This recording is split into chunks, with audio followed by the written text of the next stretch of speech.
Nakakapagod, no? Ikaw yung tipo ng tao na magaling magpasaya ng iba. Ikaw yung tipo ng tao na nandyan kapag may problema yung ibang tao. Ikaw yung takbuhan nila kapag may kailangan sila, kapag may problema sila. Lagi kang may time para sa kanila. Kahit na meron kang dapat gawin, meron kang dapat unahin, pero mas uunahin mo pa din sila. Ikaw yung tipo ng taong palaging nakangiti. Ikaw yung tipo ng tao na mapagkakamalan nilang never nagkaroon ng problema. Ikaw yung tipo ng tao na akala nila never nagkaroon ng struggle sa buhay. You are always there. You are always there when needed. Pinapagaan mo yung kalooban ng ibang tao. Nandyan ka para i-comfort sila. Nandyan ka para sabihin sa kanila na okay lang yan. Nandyan ka para laging ipaalala sa kanila na kaya mo yan. Pero ikaw din yung tipo ng tao na walang ibang gagawa ng mga ganong bagay na ginagawa mo sa kanila para sa'yo. Walang nagtatanong sa'yo kung okay ka pa ba. Walang magsasabi sa'yo na kamusta ka na. Walang magsasabi sa'yo na ano ba problema. Ginagawa mo lang yan mag-isa. Kasi nga akala nila, you are always happy. You are always okay. Pero hindi.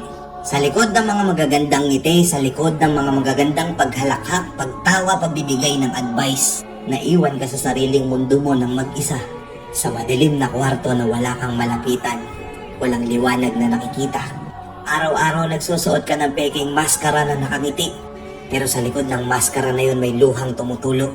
Isang ikaw na humihingi ng tulong pero walang lumalapit sa'yo. Wala kang malapitan. Ikaw lang sumasagot sa lahat ng tanong mo sa buhay. Ikaw lang mag-isa nagko-comfort sa sarili mo.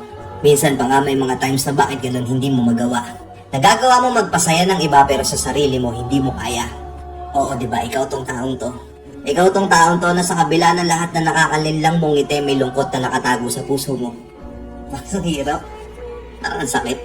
Ayaw nating iparanas sa kanila yon na kahit mayroon tayong sariling problemang nilalabanan, mas pinipili pa rin nating i-comfort sila pag sila'y nakakaramdam ng kalungkutan, no? Ayaw nating maramdaman nila yung nararamdaman nating kalungkutan. Kasi alam natin yung sakit.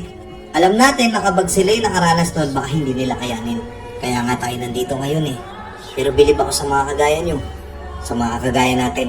Na kahit ganun kabigat, nakukuha nyo pa rin tumayo, nakukuha nyo pa rin gumising sa umaga, nakukuha nyo pa rin ngumiti, nakukuha nyo pa rin labanan yung bigat na nararamdaman nyo sa puso nyo.